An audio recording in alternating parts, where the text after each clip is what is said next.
Tcharan! Ayan, luto na ang ating very crunchy paku okoy. At dalawang lasa nga yan. Isang non-spicy at spicy. Non-spicy para sa aking growing Julian at spicy para sa akin syempre. At kung paano nga ba lutuin yan, halina kayo, samahan nyo ako na lutuin na yan. Halika na! Para naman from my table to your table. Ang sarap nito guys, promise, mapapa.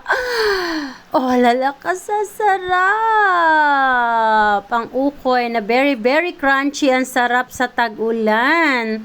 Promise, nakakatanggal ng lungkot. Let's cook! Hello everyone! Luto tayo ng ukoy dahil maulan, no? Pasayahin natin ang buhay. So, meron ako ditong fresh na alamang. Ayan, ginisa ko na po yan para mas masarap. Pero, dahil leftover namin yan kaninang tanghali, so, ibahin naman natin yung lasa. Ukoyin naman natin para iba naman. Dahil ako ay may kasamang teenager. So, alam mo na, mga teenager, hindi sila keen na magkakain ng mga leftover, no? So, pagkalagay natin ng itlog, lagyan na natin ng ginisa mix. Lagyan natin ng konting sesame oil. Diyan. Then, maglalagay tayo ng konting sugar. Just to balance the taste. Kawawa naman yung sugar ko. Kailangan na i-refill. And then, mag-a-add ako dyan ng all-purpose flour. Yes. So, dahil yung ating alamang ay kunti lang naman. So, yung ating corn flour ay kunti lang. Ilagay natin ganyan lang. And then, now ay ating haluin. Ayan. At habang ginagawa ko nga ito, ay nakahanda na yung aking oil. Pinaiinit ko na siya. At maglalagay tayo ng kunting paminta. Yan, lagay natin ang paminta para mas masarap. So, optional yan guys ha. Kung gusto nyo ng medyo may kick ng spicy, then go ahead. Then, lagyan natin ng onions kasi ang onions ay anti-cancer. As much as possible, lahat ng niluluto ko may onion. Meron din itong ginger, is also anti-cancer, pero nilagay ko na kanina nung ginisa ko ito. Ayan. So, tinuturuan ko rin kumain ng onions, garlics, and ginger ang aking teenager. Para, if ever in the future na wala na ako, no? Para mag-alaga sa kanya.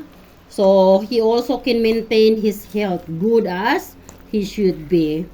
So, turuan natin yung mga anak natin kumain ng mga katulad ng onions, garlic, and ginger. Kasi ito pong mga ito ay anti-cancer. Hanggang paglaki nila ay magiging healthy ang kanilang pangangatawan. And then, ayan, i-fry na natin. May nakakalimutan pala akong sabihin sa inyo. Ito ay kalahati lang yung ipa-fry ko. At pagkatapos kong kalahati na i-fry, i-add ko naman yung ating sili at freshly harvested na pako. So, yan ay sa akin, no? So, yung una ipa-fry ko ay para yan sa aking growing Julian. So, ayan. Hindi kasi siya keen kumain ng pako sa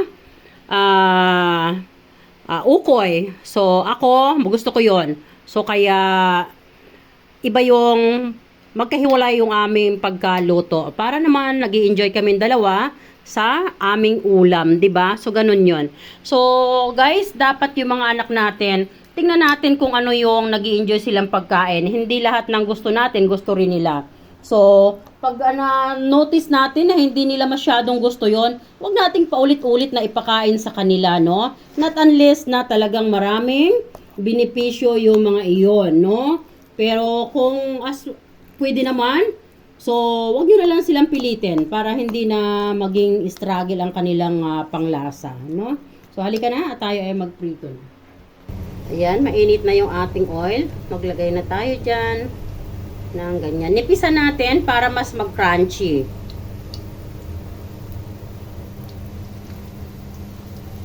Ayan. Medyo i-compress natin ng ganyan para mas mapaka-crunchy natin. Kasi pag makapal, hindi natin siya mapapa-crunchy.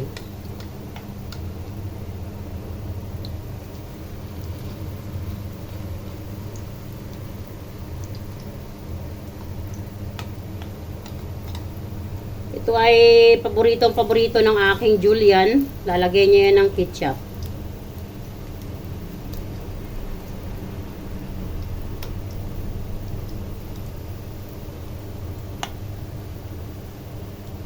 Meron pa ditong space. Lagyan natin. Ayan. So, dahil yung oil ko ay tinipid ko dahil masyado mahal ang oil. So, iswirl natin ng ganito ang ating frying pan. Ayan, para hanggang sa gilid ay inaabot ng oil.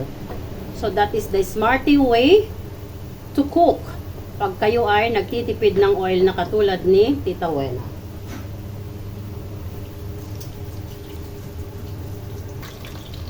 Ayan, baliktarin na natin.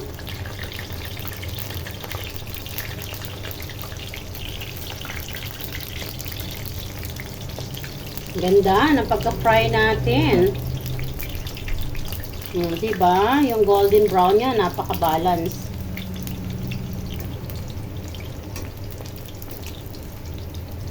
Ayan. Alam nyo guys, no? Hindi kailangan laging nakakaldereta, naka-adobo, or naka-lechon dyan, no? Hindi laging masarap. Pwede tayo mag-create ng masarap na simpleng ulam.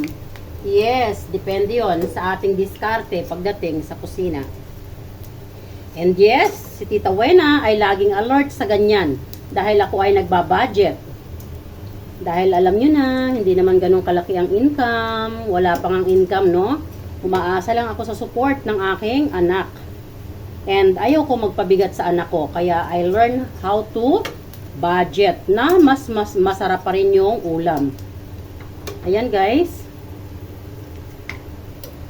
So, balik na rin pa natin one more time para mas very crunchy.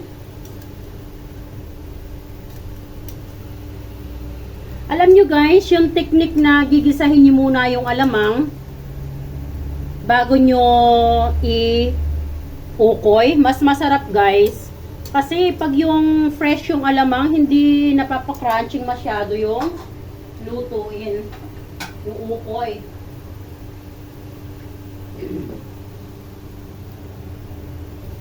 So ayan, kunin na natin one by one. At dito sa ating plate na nilagyan natin ng tissue para ma-absorb yung oil, ay ilagay na natin yan dyan. Ayan.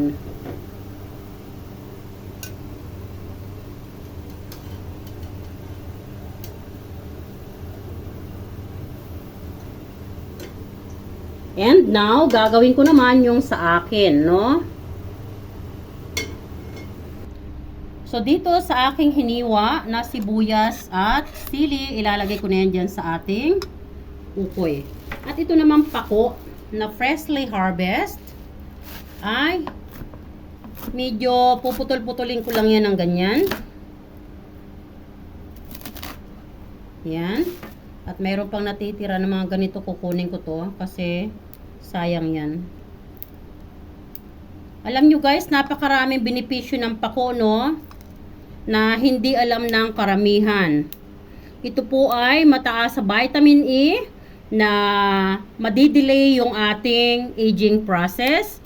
Mataas din ang antioxidant at mataas din ang kanyang vitamin C para ma-boost ang ating immune system. Ayan. So, ilagay natin dito sa ating strainer at huhugasan natin yan.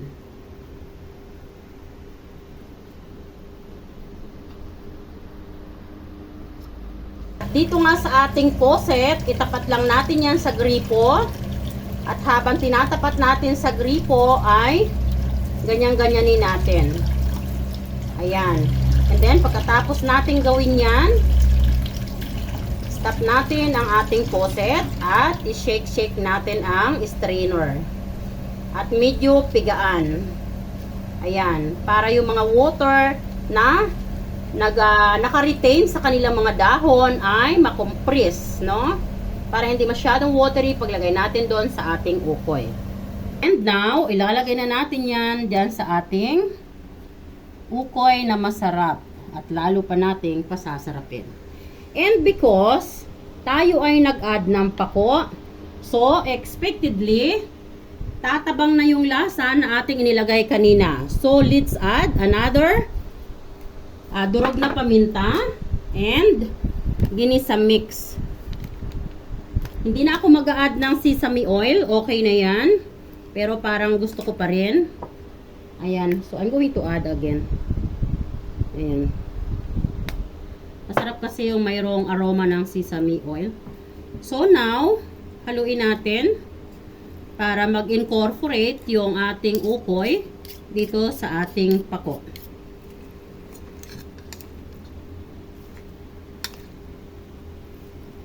Ayan. Actually guys, yung pako no, napakasarap ding salad. Bukas magsasalad ako ng pako. Pero wala na akong siling labuyo. So, hopefully, tumila ang ulan para makabili ako ng siling labuyo sa wheat market. Wala na rin kasing bunga yung aking sili.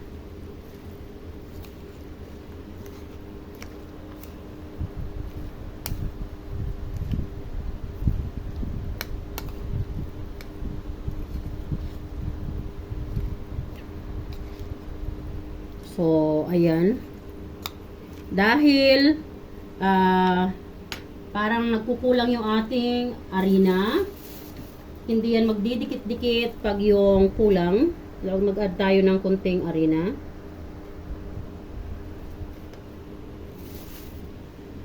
Hindi na ako mag-add ng eggs. Kasi kukunti na lang din yung eggs ko. Pag umuulan kasi, hindi ako madalas lumalabas kasi nagkakaroon ako ng allergies sa paa. Alam niyo na, tumatanda na. Pag bumabata pala, sorry. Yun yung term na gusto kong gamitin. Pag bumabata na. So, ayan. So, continuous halo lang. So, ayan guys. Sa pagkakataong ito ay okay na ito. Pwede na itong i-fry. And halika na at i-fry na natin yan. So ayan guys, lagay na natin yan.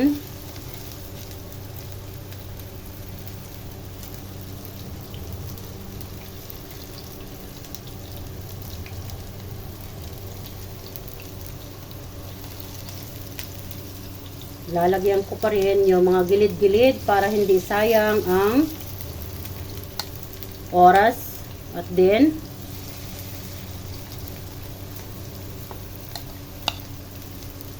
mabilis tayong makaluto.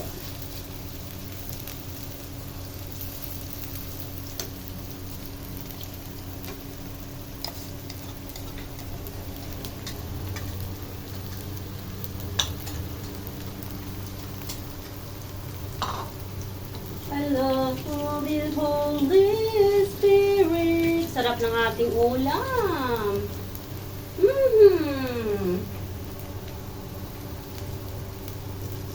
Sarap niyan. Ayan, galaw-galawin lang natin. Galaw-galaw, galaw-galaw. Liver. Ayan.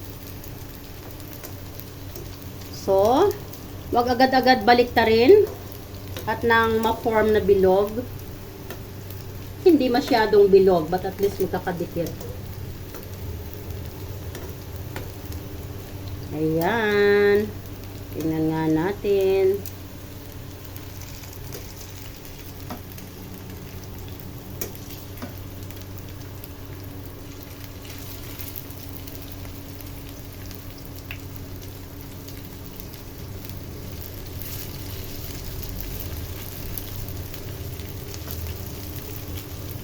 Ayan. Hindi sila magkasama-sama. Naghihiwalay sila. Parang yung iyong syota. Na kahit anong pigil mo ay hinihiwalayan ka. Charing. Bango. Bango-bango ng aking ukoy na pako. O, diba? Pag madiskarte ka sa kusina, may masarap kang ulam. Saan ka pa? Very healthy. Very delicious and nutritious. Dito lang yan sa kusina ni Tita Wena. Diba? So, stay put lang muna natin. Huwag na natin galaw-galawin. Bango guys, promise. Ang lakas ng hatak ng ating sesame oil.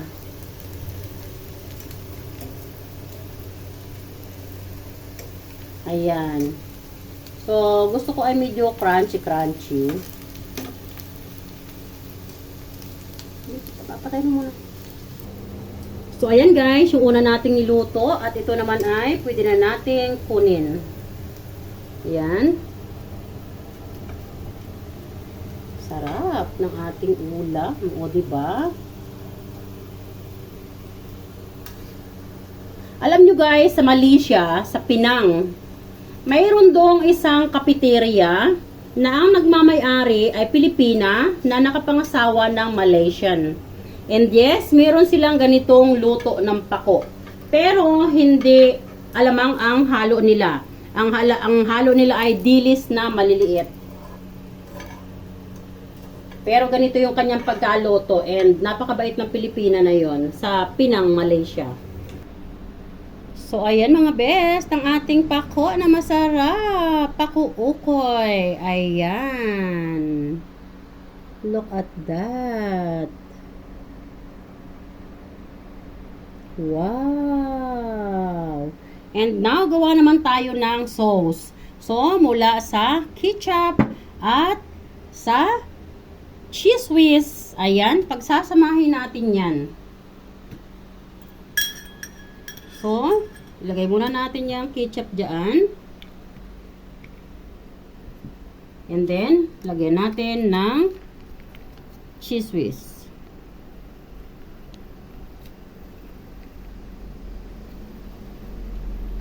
I-blend lang natin together.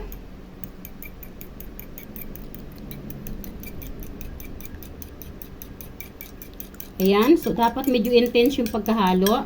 So it's up to you guys kung gusto mo lagyan ng paminta.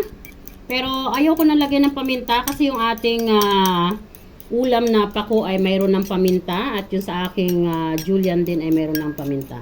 So ito na yung ating, ayan, meron na tayong masarap na ulam. Yes.